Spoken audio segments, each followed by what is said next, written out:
bringing to life the souls of the past that until now have been lost to history. Talking Hart Island is a half-hour weekly podcast that explores the history of Hart Island, America's largest mass graveyard. Hart Island has been used as New York City's Potter's Field since 1869. It is estimated there are over 1 million people buried there. Because of recent advances in DNA and fingerprint technology, the identities of some of these previously forgotten and anonymous people have been revealed. The results are truly shocking. Talking Hart Island will interview a special guest each week, selected from an extraordinary assembly of scholars, authors, and scientists in the fields of history, law, medicine, and the arts, as we unravel a secret kept hidden for 150 years. So welcome to Talking Hart Island. And now, here's our host, investigative history writer Michael T. Keene.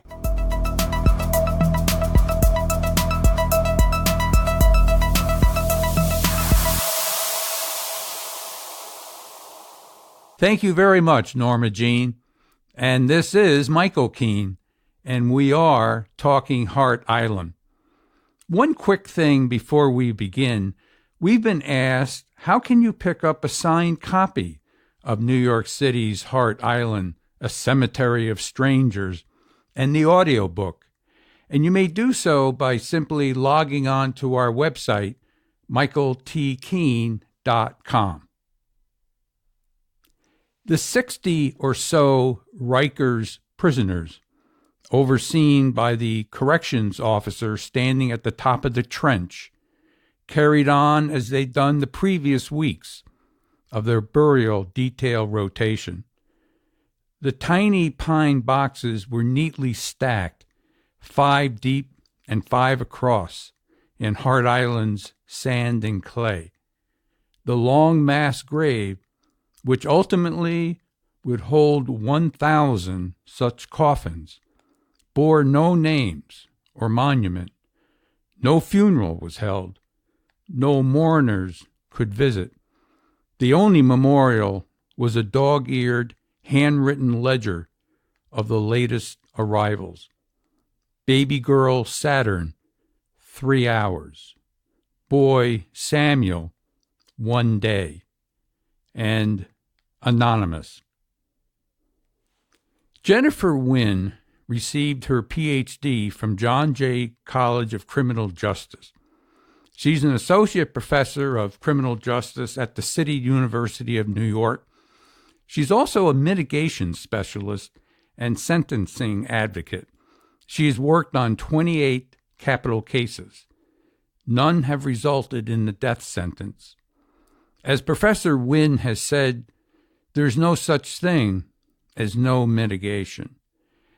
And she's also the author of a fascinating book, Inside Rikers, Stories from the World's Largest Penal Colony. And she is with us today to discuss her book and her work. And Professor Wynn, welcome to Talking Hart Island. How are you today? Oh, I'm well. Thank you so much, Mike. Thank you for having me. Oh, it's our pleasure. The first thought that came to mind when I was planning this interview was, how did you develop this interest in criminal justice?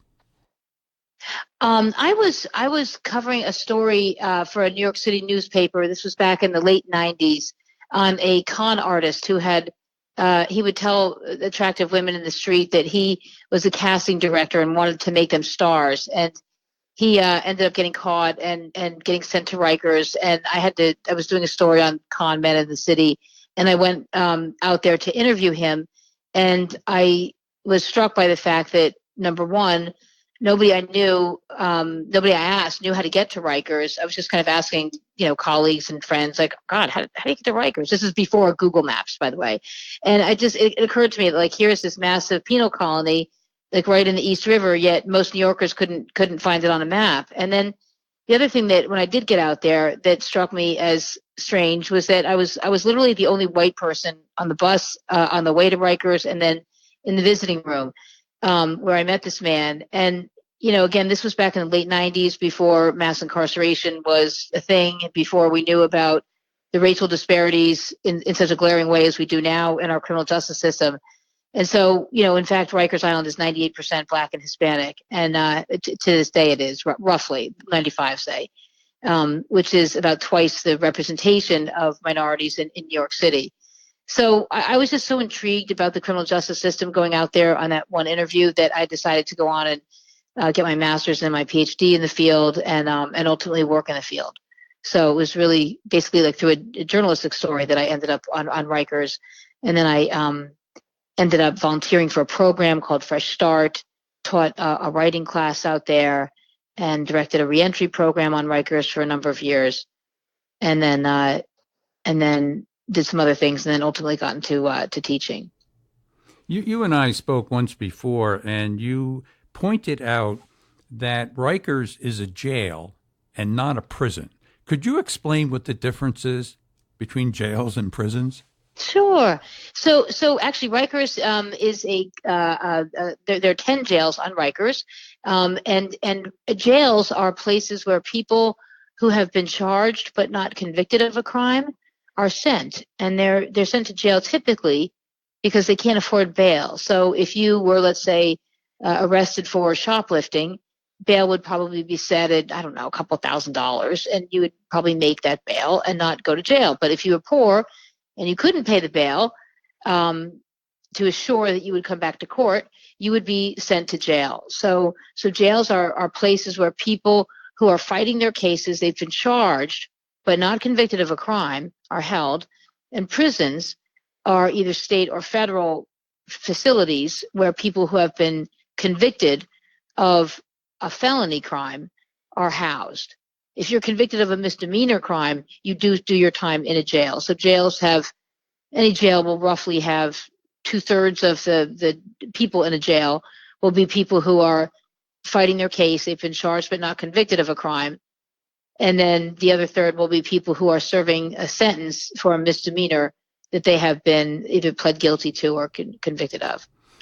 What happens to somebody who is arrested, can't make bail? I mean, how long could they conceivably spend at Rikers? So this is when we talk about mass incarceration and how is it that America has come to, incarcerate at a rate that is 8 times the rate of any other Western democracy, and has the highest number of people behind bars. Jails is really the starting point, because people can spend. So just to give you a real life example, I was on Rikers a couple of years ago as part of the mayor's violence reduction program. We were trying to implement some programs in some very violent jails on Rikers to help reduce the number of stabbings and slashings. And there was literally a guy in our little program who had been rotting on Rikers Island. It was a pretty, serious charge. It was attempted murder, but he'd been rotting in jail for almost 5 years. Almost 5 years. And we had several individuals in this one jail on Rikers who had been there for over 3 years. And, part of it is because, when a lot of people are arrested, because you have a very large police force, such as NYPD, and you have a clogged court system where things are just delayed and delayed and delayed, justice is delayed and people don't get their day in court for sometimes for years. These are the dirty little secrets that our criminal justice system hides from the view of most people, and certainly people who have any means. If you don't have means, meaning money, you will see the underbelly of American criminal justice. And you will likely never get out of it. I mean, it's so hard. If you're convicted of a crime in this country, it is very hard to claw your way out from under this stigma and all of the collateral consequences that come with it. But I don't want to get off on a tangent here. Well, let's get off in a little bit of a tangent. Yeah. Why? I mean, I realize that you're asking me questions, and sometimes I keep going down that's down okay. rabbit holes. I'll do what I do. You do what you do. Perfect, well, let me ask you this: why is Rikers considered? Maybe you've already answered in a way. one of the worst facilities that you could be in, even including some of the major prisons in New York State. Yeah. Okay, well, so first of all, Rikers, I mean, the rate of violence on Rikers, and violence is defined as stabbings, slashings, fights, homicides. Rikers has always had a very high level of violence. There have been times where it's dipped, but basically anything can happen to you on Rikers, anything. There's a culture among the corrections officers that, might makes right. And the island itself, because this jail is on an island, right, separated from New York City by a mile-long bridge, it's kind of like an out of sight, out of mind, which is, I mean, most prisons, at least in this state, are, way in the hinterlands of New York, in very rural areas. But there's this, I think the isolation of Rikers, and it's the way the guards union has had so much control and power for decades, that has made it a place. And I also think because it's filled with, poor black and brown men from New York City, not rich white kids from the suburbs, that it's like the island of the forgotten. And, correction officer training is not very good. The facilities themselves, the layout does not support or facilitate good supervision. So there are lots of, blind, tunnels where inmates have to travel through, or areas in the jails where, people can be literally just kind of hidden away. There's, it just, for so many reasons, you can count the reasons why the violence out there is so high. But partly it's a culture that supports that. I mean, horrible, horrible things have happened to people, to humans out there in the past, let's say 5 years, that have gotten some attention, like the man who was baked to death in his cell. He died in his cell after being locked in a solitary confinement for over a week. He wasn't fed, and the temperature in his cell, because the heating in some of these facilities is so erratic because they're so old, had been over 105 degrees, and he just died of he was, he died of heat and neglect, and many other incidents that have gotten a lot of attention. So, I mean, yeah, Rikers is a pretty awful place, and I'm glad the city looks like it's pretty set on a course of closing it down over the next 5 to 10 years. You mentioned that there's a tunnel system at Rikers. Some of the facilities, like a school building might be connected to a jail, and you get there through a tunnel. Do you know what I mean? And so inmates are walking through a tunnel underneath the jail, and there are blind spots, and I think too, you have a dormitory with let's say 50 inmates and 2 guards, who the dormitory is the size of, let's say, a small gymnasium. A correction officer can't see what's going on at the way end of the dorm. They can't see what's happening in a bathroom. So it's really kind of I think, many jails and prisons in this country are very violent places that people just don't, necessarily care about. And so Rikers Island is particularly bad. And I'm glad it's being shut. I mean, I think the place should be bulldozed. Speaking of that, I believe Rikers is a man-made island, isn't it? It is. How did that come about? How did they make the island? Well, the excavation from the subway system expanded it to up to like 450 acres. So it was actually a massive garbage heap it was a garbage dump for years. And that's where the city, threw its trash. And then ultimately it was expanded, and fires would be set to burn the trash. And then at one point it was overrun with rats, and then dogs were brought in to eat the rats. I mean, it's just such a ghoulish, actually, history too.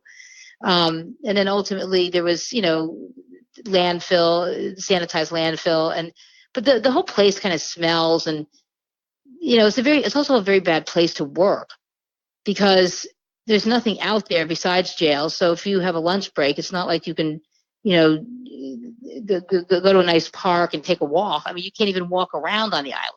You know what I mean? So in many ways, the staff are held hostage out there too, or feel like they're doing time, because there's just, you can't leave the island on a break. So you're there for, 8 hours straight. And sometimes they do overtime. I mean, often they do overtime, and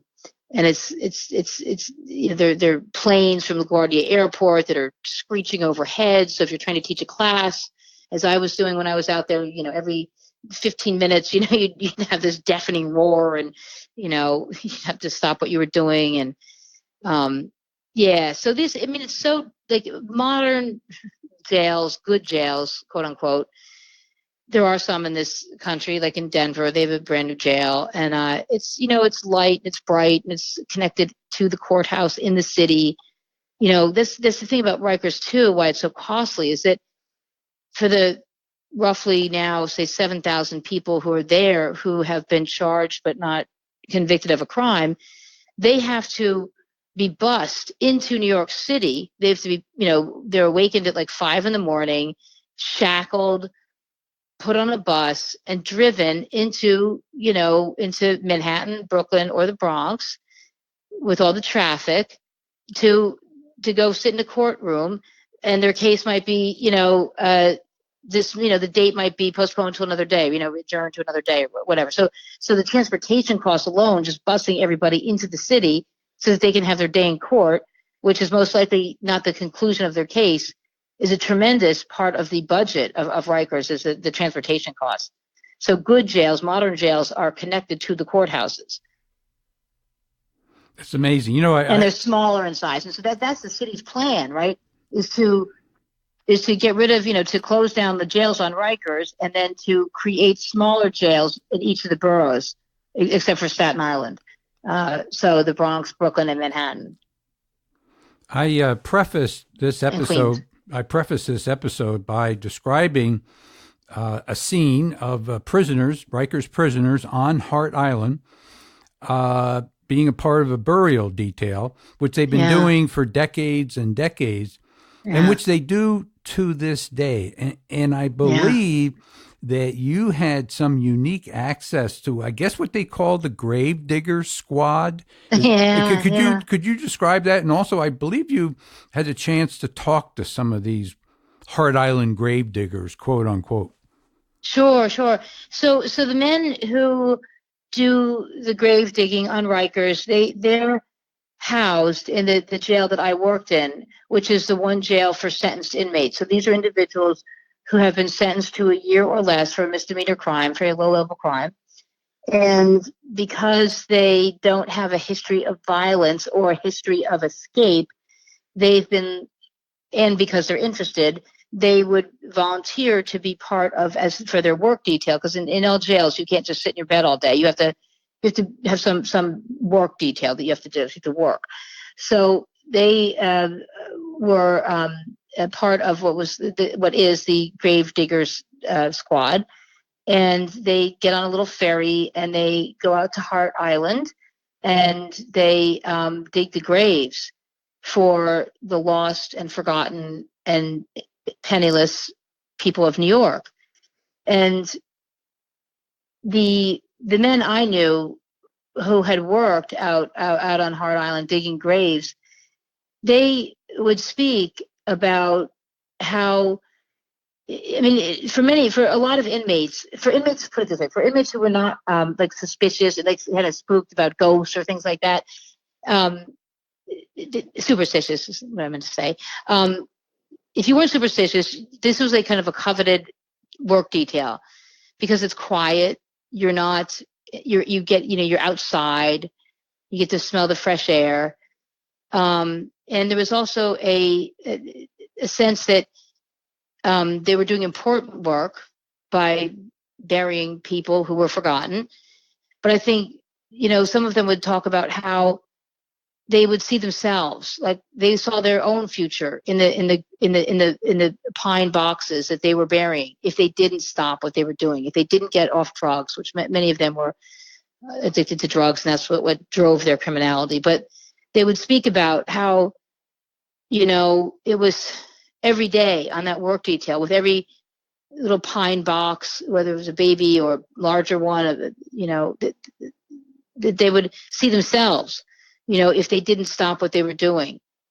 And it just was a way for them to recommit to their desire to stay out of jail and to try to do the right thing and get clean and not come back, because they knew that if they didn't, they would die and they would be forgotten, because many of them had, been to Rikers a bunch of times. They were kind of doing a life sentence, one 6-month bit at a time.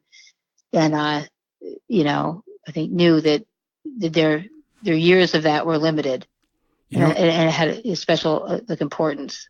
It'd be interesting if it would ever be possible to do a follow-up study and take a look at the recidivism rate of people on the burial squad, as opposed to, in the 3 or 4 minutes we have left. I want to segue a little bit to your work as a mitigation specialist and sentencing advocate. What would be mitigating circumstances? I mean, somebody has been convicted of a crime, obviously in many cases very serious, but what could be mitigating, and what does that really mean as we look at that? Sure. So we'll talk about in capital cases, on death penalty cases. The Supreme Court has basically said that people like me, mitigation specialists, are required on each death penalty team of defense team. So on a typical death penalty case, you'll have 2 lawyers and 1 mitigation specialist, as well as as an investigator. And the job of the mitigation specialist, essentially the job of a defense team in a capital case, is to convince the jury that despite the grave acts of murder and aggravated murder, right? We're not, drug dealer shoots drug dealer is not going to be a death penalty case. Death penalty cases are, children were killed, other vulnerable people were killed, more than one person was killed, a person was killed and tortured, it was a hit, something like that. In these types of cases, we try to find enough what we call mitigation to prevent the jury from sentencing the person to death. The victory is life in prison without parole, which to me is really a pretty shallow victory, but it's a victory nonetheless. And in